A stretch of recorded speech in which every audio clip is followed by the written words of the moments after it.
What's up, Remainers? Uh, we're actually going to do another edition of our Checkout series. The last one for Stellaris didn't really do a whole lot of gameplay showing on that one because it's a 4X game. You're either completely not interested at all, or you probably would have bought it regardless without our suggestions, especially if you like space stuff. And who wants to watch a 2-hour video? Yeah, because that game has a lot of systems on it. But Stellaris is a fantastic game. But we're not talking about Stellaris this time. We're talking about this one called Xanadu Next. Xanadu Next is released by Xseed Games and Marvelous USA. Interestingly enough, it was actually originally on Engage, of all things, for about a month or two as a 2-player game, which I'm not really sure how that would work in this game after playing it.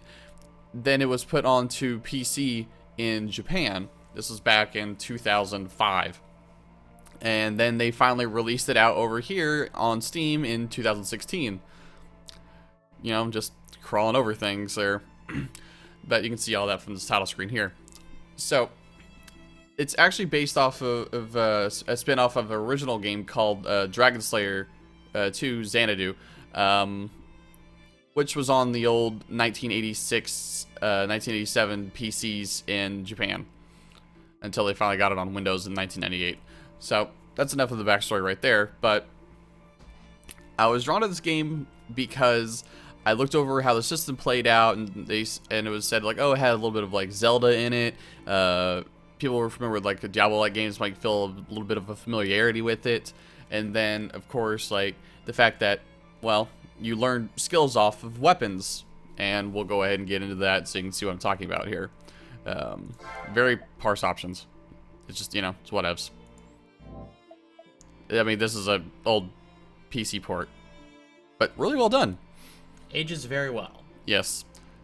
So a load game. You can see multiple game throughs right here. There's like more than 10 too. Yeah, there's a lot more than 10. So you can definitely have like, a shit ton of people can play it on one unit if you want. Come on. There we go. As you can see, you know. Yeah. So as you can see, I've got about 6.5, almost 7 hours into it, and Corey's got 11 hours into it. Corey's actually beaten the game now. I have not just yet. But, yeah, there's little titles, and as a nice thing, which I love every time I see it in a game, as you get equipment, it actually changes your character's appearance. That's just a nice little touch that I really wish a lot of games did, and it just makes you feel like you're really progressing things.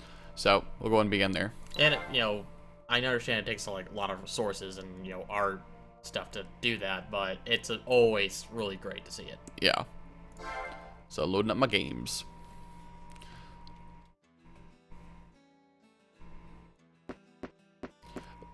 The music in this game is pretty solid throughout, I'll say. Definitely has a JRPG quality to it that is really nice.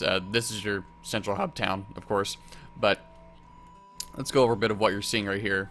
You know, standard, hey, map for the area. We're currently in Harlech Village, and you can make the map pop out so you can see the whole local map on the screen if you want. It's probably not recording our cursor. Oh yeah, no, the system does not. OBS does not record cursors. Anyway, so here we have our, you see health. This is our skill points, or mana bar, if you will, telling how many times we can use a skill. Up here on the top right. Yep, up here in the top right. And then we have 4 skills. We got our money total, keys. I have 70 keys. That seems like a lot of keys. I'll explain why in a bit. And then, of course, here's your quick bar for used items or side equipments for accessories and such. And then we have our character sheets. A lot of this stuff should be fairly familiar to a lot of you. And, god damn it seems like when I crashed, I did lose my progress. Oh well. I'll go over this Guardian stuff right here a little bit later. But, yeah, you know, standard thing. Kill enemies, gain levels. Every single time you level up, you get skill points. You dump the skill points into your basic stats there. Strength, intelligence, reflex, constitution, and mind. And these things have general effects on your overall abilities, like physical attack, magical attack, which my magical attack is trash, but I'm not trying to build that up.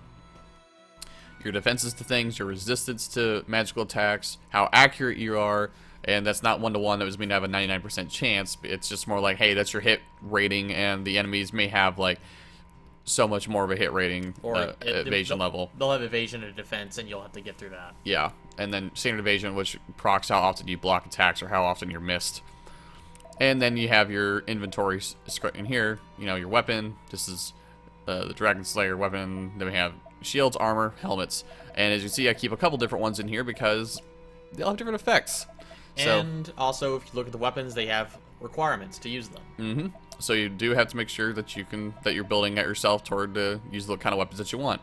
And you can swap straight to two-handed weapons, but you lose the advantage of the shield, which I think is still a little bit too heavy of a penalty even for the extra damage, which in some cases actually isn't that much extra damage. And then of course you have, you know, standard special items. Like one of them, this is kind of like your town portal as an equivalent. You use this and it takes you back. This one is a more proper town portal because it lets you teleport back to where you left off at. And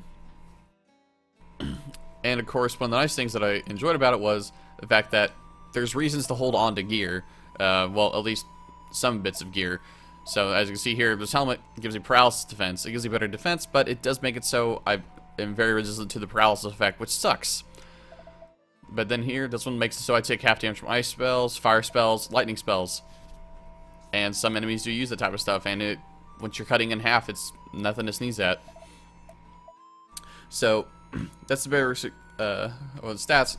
So let's cover some of the things that make this a little bit more unique. As you can see here, we have this thing here called Vanaport. This is a guardian.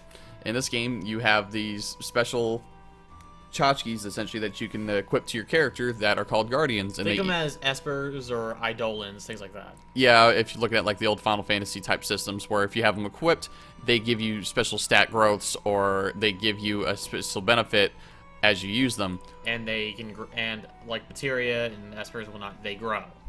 Yeah. And in this case, like every single time this guy levels up, he makes it so I get better prices at the merchant, which doesn't seem like anything really fancy, but other ones have other types of effects, like increasing how much experience you get, making your equipment more effective, making it so enemies have a higher chance of dropping better gear. Other ones make it so you have more hit points or more skill points, things like that. So you kind of tweak your play up a little bit. This guy you really only ever equip just when you're in town. It's like, alright, I've already done my shopping, then you just go back and you swap out your guardian. And the experience it shows, that's per enemy you kill with it. Yeah, so gotta kill 20 enemies for the first one, etc, etc, etc, and it can get up there pretty high. Some of them have 10 levels, some of them only have 3, some have 5 levels. But yeah. And there are statues in the, like, special statues and shrines in the game that level them up automatically. Yes, there are, but they are very few. And if you use one right whenever you only have like one more point to get to in the level, it is wasted. And early levels too, it's pretty wasted. Yeah, except the ones that have a lot of like cost onto them that require like 70 kills just for the level 1 one. So, but for 20, just fucking go kill the 20 enemies. But how do you swap out your guardians? So yeah. Well, before we do that, let's go into the rest of the these other tabs on your inventory. Yeah.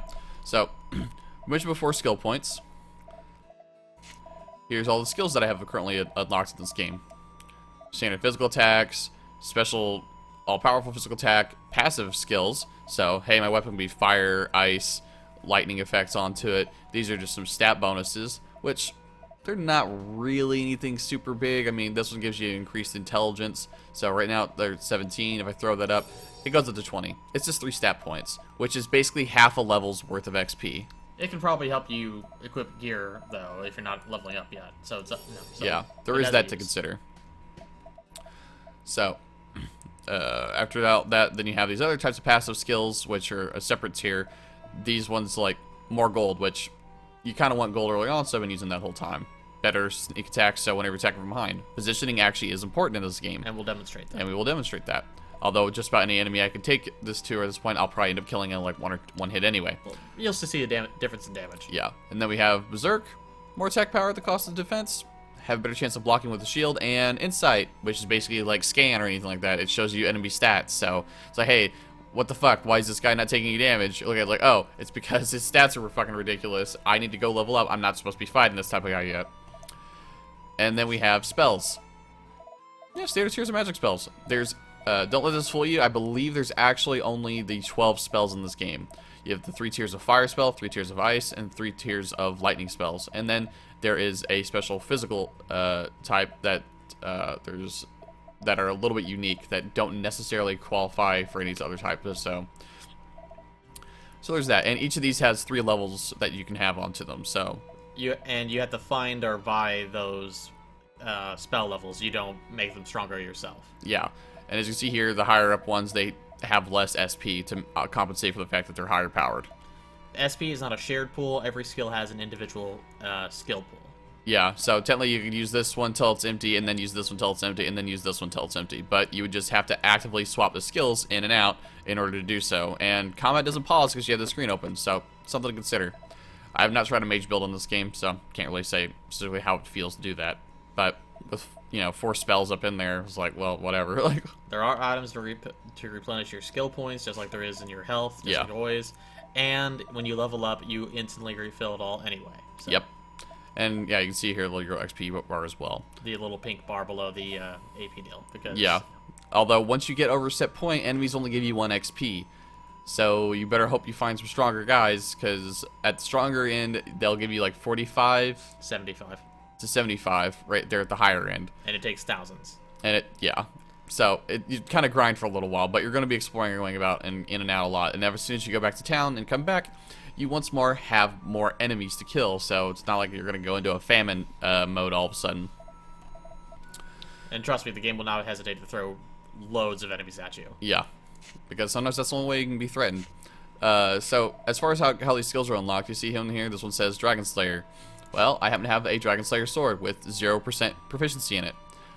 This game is kind of like Riviera in that regard. Riviera was a game that was put out on Game Boy Advance and also on PSP, but obviously Riviera came out way later on. But in comparison, for those of you who play like fringe RPGs like I do, the more you use a weapon or an item or whatnot, in this case it's just the weapons, you get more proficiency, and as soon as you max it out and learn everything you can with that item, you have a permanent unlock. Okay. So in this case, 100% will unlock Dragon Slayer. Click on your skill chart. You'll see how there's Dragon Slayer. Now click off and de-equip the sword. Just drag it off. Equip deck, and now it's gone. Yeah, because if you have the item equipped, you get the skill regardless, but you need 100% proficiency to permanently unlock it. Yep. And 100% proficiency is not all there is to it. 200% is the max. And there's a reason why you want to do that. The more proficiency you have with the weapon, the more damage it does. Yep. Anything over 100% increases, I believe it is based off of your strength. But, yeah. No, actually it builds up all the way up to 100%. And then beyond. Yeah, so I know. It's constantly No, I said every percentage after 100%. It's increases more based off your proficiency. So the additional effect. Because it's not like you get 100% extra damage on the weapon. No, Otherwise, it's be 500. No. I was mostly referring to the fact that the weapon will continue. You'll continue to get stronger up to 100%. Yeah. Anyway, so as you power it up, the weapon does get stronger, and because you just are more familiar with it, makes sense. So that's basic gist of that. You'll go through and equip different items just to try and get their skills unlocked, just so you have more options to use. And some you may pass over because you don't have the money to buy them. There are items in the main shop here and the weapon shop here that you can buy that'll teach you new skills, and that's really about it. There's only a couple of items that you'll just find out in the world, like this Shadow Axe. It's not for sale in the shop. You find it out in the world. So, one thing I mentioned and I need to go back over is the fact that there's a key system in this game. Every single door uses keys, and these are generic keys for reasons that I haven't been gone into. But the only place to get keys is sometimes they may drop in the dungeons off of chests, sometimes they may drop off of enemies, sometimes they may drop off of destroying like random barrels or blades of grass or shit like that. But the main source of keys is going to be the main shop here. They got nice little artwork for a lot of the characters. Yeah, and all the shopkeepers, for the most part, have little bits of artwork that's nice. But you buy keys off this guy at 31 gold a pop. Keys are normally at 20 gold a pop. But every single time you buy keys, the supply runs down and the cost goes up. Which may seem like a pain in the ass, and it is, but this guy makes these keys out of bone. whenever you find monster bones, you sell them a key. Sorry, you sell them a bone, and the price of keys drops by 11 gold, and then you can just go back up. So technically, like, the reason I have 70 keys is I had 10 bones, so I bought keys up until it got to 31 gold, and I sold them a bone, and it dropped down back down to 20, and then I bought them until it went up again, and I just kept doing that until I ended up buying, and it takes about like 5 keys to go from 20 gold to 31 gold. So I ended up buying, you know, 25 additional keys. Sorry, like 50, yeah, 50 additional keys. Now, we're at the point where money isn't really a big problem, so yeah, it's easy to do that. But there will be points where, especially when you're going through a dungeon, you don't have to keep going back and forth between town and there, because you don't have the economic strength to keep buying those little black orbs to make the town portal. And when you travel back to town with the Moonstone, it resets the dungeon, so you got to go through all of it again. Mm-hmm.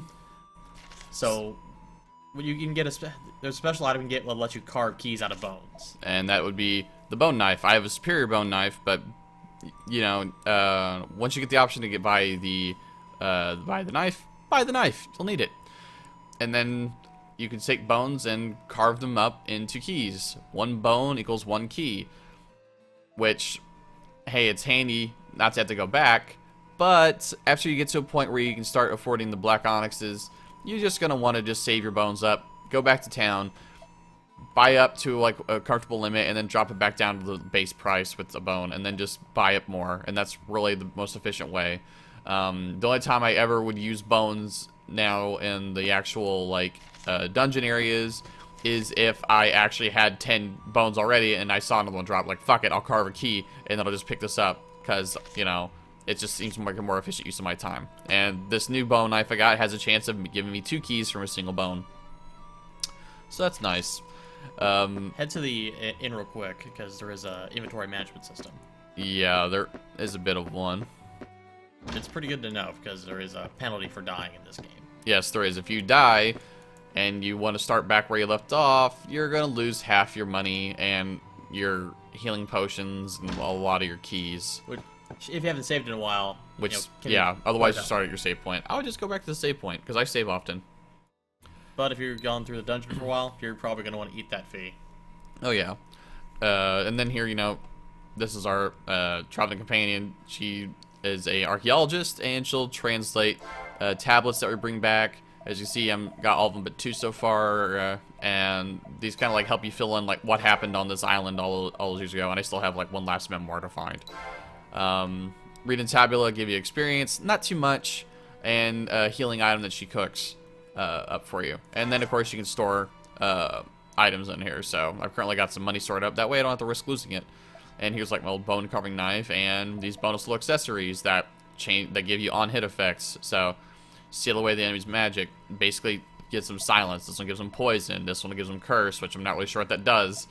Saps the enemy's willpower. I think it just makes them slow. That's the only thing I can think of. And then the other one I have, it'll paralyze them, and the other one is a chance to actually heal me when I hit enemies. Not much, but that's pretty useful though. But yeah, and she has a lot of tabs. I don't know why you would need this many tabs, because if you plan on never selling any weapon items, you find. I mean, I guess if you just want to hold on to all of them, but yeah. And then that's my old bone carving knife. But and you can give her all of your money to hold on to.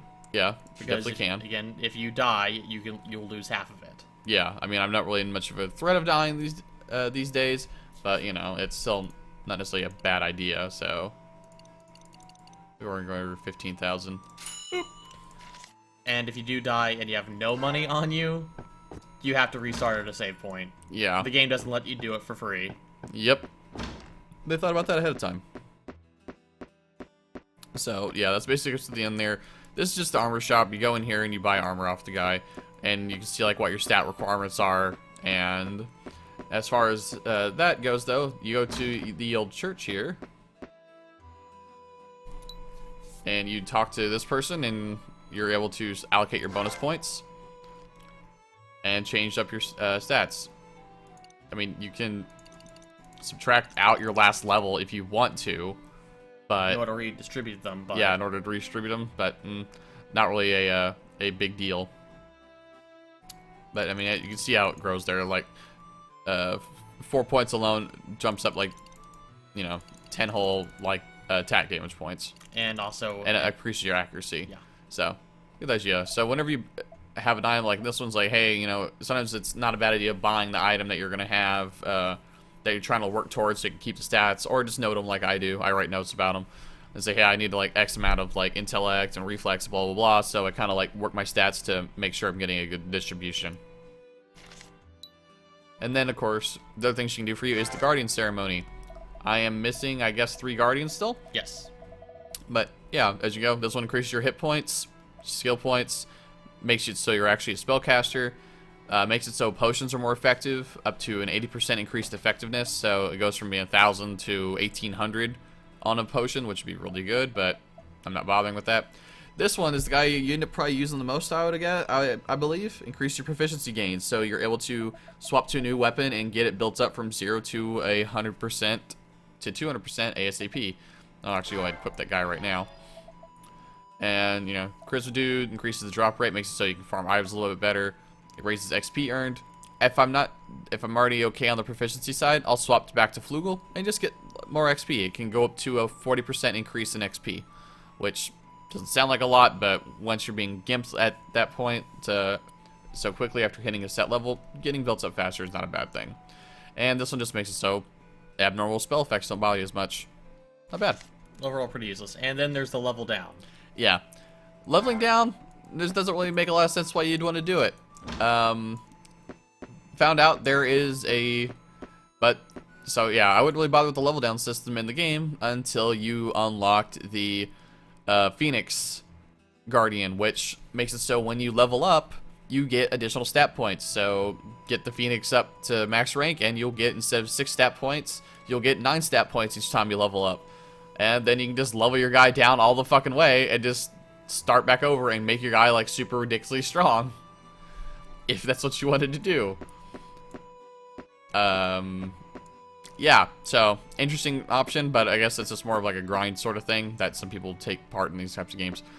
Anyway, so that kind of goes over the basic systems of the game. So let's go and show some combat off at the very least. It's fairly generic in that regard, but not bad. Clover Ruins, and here hey, standard slimes are the first enemies you encounter. And as you see, just go to hover around melee them. Yeah, hover around it and you look closely at them, and you can see... you'll see that they have a little arrow on it that dictates what side they're facing. It helps on enemies that don't have faces like these guys. And as you can see, I've just got so much of a level advantage on them, they can't hit me. So usually if you just wait for an enemy to attack you, and then attack from behind, that was a bonus critical damage. Hit. Yeah, that was a crit, but as you see, I went from 400 to like 800 damage, and that's because my further enhanced backstabs and my berserk. And the last enemy that you kill in an area drops a chest. So you're not really going to see a whole lot of combat type stuff in here, but you have your standard deals like that. Physical attacks, just enhances your main abilities, and then once you go to spells, see little passive effects. Oh, now it's a fire sword, ice sword, lightning sword. And then, you just have... you can't really equip both at the same time. Yeah, I mean, and technically... you can see that on there, and then if I was to throw this on there, you can't really see all 3 effects on it. I mean, you might have it, but the game doesn't animate it. So, nothing really to worry about on that. So, put my stats back up in the place that they were. Put up, and let's just go ahead and, instead of using that, let's go to spells and show these off. Let's show off Blitz. Actually, let's show off Ignition, which is the ultimate spell. Whoa! Alright, just ended up killing those guys instantly. Give me that hoo-hoo! Give me some. Damn! Yep. Only get 10 uses of that, but... You might notice that... pretty effective. A chest didn't drop. That's because if you use a spell and kill the last enemy in an area, you destroy the chest as well. Yeah, so... They make it so you can't just spam spells and kill everything. Yeah, because you technically could. And... that's the needle spell. It's like the neutral elemental spell, and you can rapid span around like that if you want to. It's kind of fun. So yeah, not too bad. I know you have the lightning, which is Lasers. It's very useful because it can, like, paralyze almost with a certainty. And that makes you invulnerable to damage and knocks back everybody around you. Oh yeah, so yeah, you can do a spellcaster in this thing. Oh, not bad. You can go ahead and hit something with that if you want. But... Well, yeah, but I mean, it's not gonna do much good to show that off because it's like this almighty ability. Oh, and one thing about it is generic chests in this game replenish, so you can keep getting like little bits of gold and stuff. But it's like whatever. Oh, this guy. Dragon Slayer! Dragon Slayer. Anyway, it's a little bit overkill, but it has a wind-up time. You eventually unlock the ability to like teleport about once you get a special fire crystal. So there's teleport pads that can kind of help you jump about in areas. Wing boots, jump off and like levitate on things. Literally a Legend of Zelda type trope. Although it was well before. Actually, I had a little check. 2005, Ocarina of Time. I gotta remember when that came out. Anyway, I'm not sure which one of those. I'm not sure what happened in that chicken rig scenario, but you hop off a high ledge little area, and you do when you're doing running, and you'll do a little bit of a jump.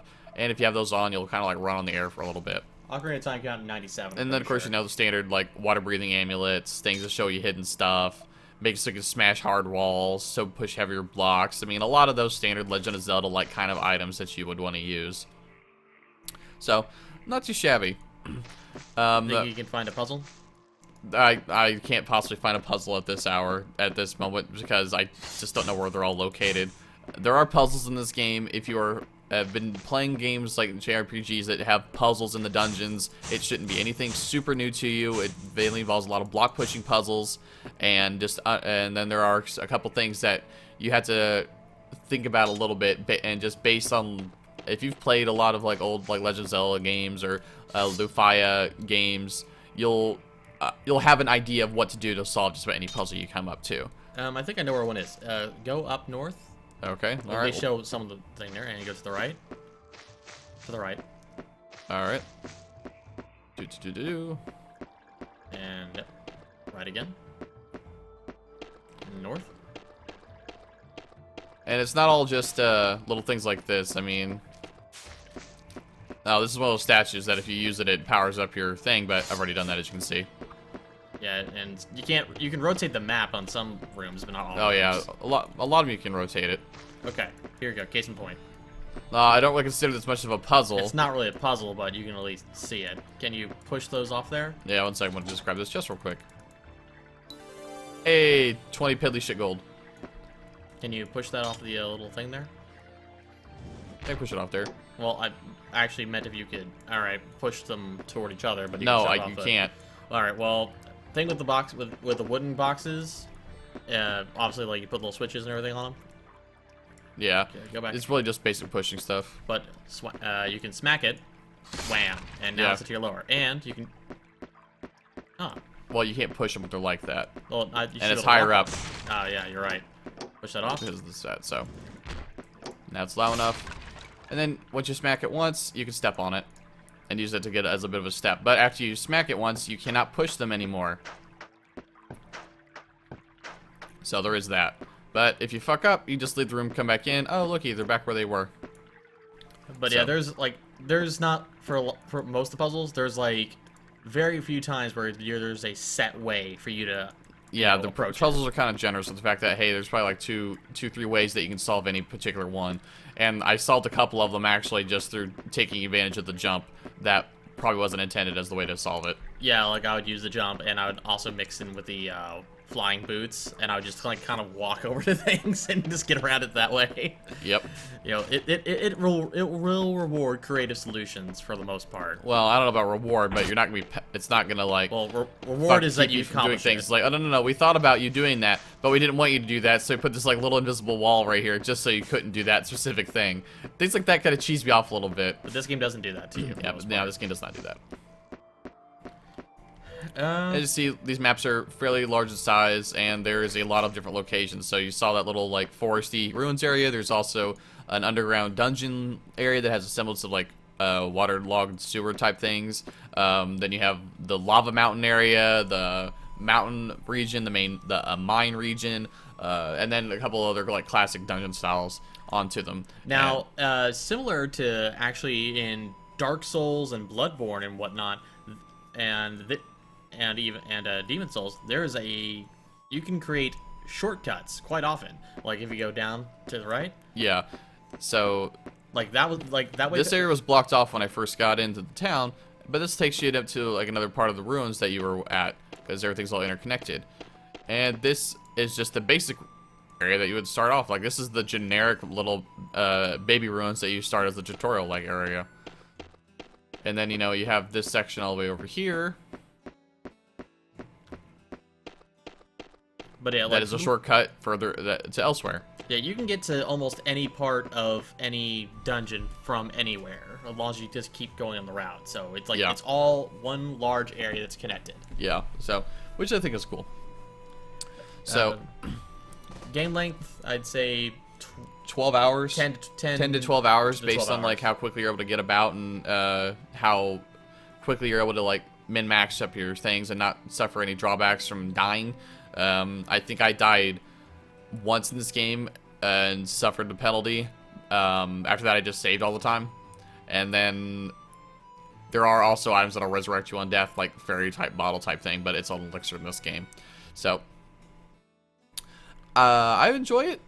If you like these types of games, yeah, definitely sell it up. It'll scratch like a nostalgic like Legend of Zelda-ish like kind of itch. The story in this game is not that bad. It's it doesn't really revolve around you in the sense that a lot of other stories tend to. You're just kind of a participant, but not in like a bad way. So it's like, hey, whatever, what's the point? I have no investment in this. Yeah, your character doesn't really have an investment in like what's going on, but you'll see when you play it.